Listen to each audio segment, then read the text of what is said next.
Kanya-kanyang latag ng banig ang mga meteorology enthusiasts sa Pag-asa Observatory kagabi para saksihan ng Geminid Meteor Shower. Mahigit 70 bulalakaw ang namataan ayon sa Pag-asa. May news to go si Mav Gonzalez. Maaga pa, excited na ang ilang meteorology enthusiasts na tumungo sa Pag-asa Observatory kagabi. Paano kasi? Umulan ng bulalakaw mula alas 10 hanggang alas 2 ng madaling araw kanina. Ayon sa Pag-asa, mahigit 70 bulalakaw ang namataan.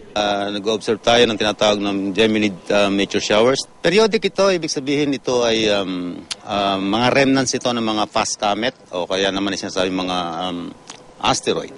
Remnants ng nagdaang asteroid na 3,200 Phaethon ang nakitang meteor sa shower. At kapag peak nito, nasa 40 meteors ang maaaring makita kada oras. Kaya naman kanya-kanyang latag na ng banig ang mga nag-abang para manood ng meteor shower at kunan ito ng litrato.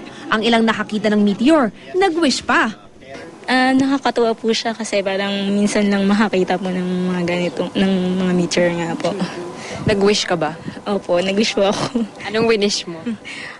Parang good health po para sa family. Pero pag-usapan na po namin na, ayun nga, stargazing po ngayon. Kasi para masaya po, banding na rin po namin.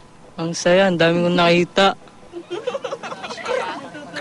Hindi, tulala ako eh. And every month meron tayong meteor showers. Ang tinatawag na Geminid Meteor Showers ay isa sa mga marami o nagpapakita ng maraming mga bulalakaw o shooting stars. Mav Gonzalez, GMA News.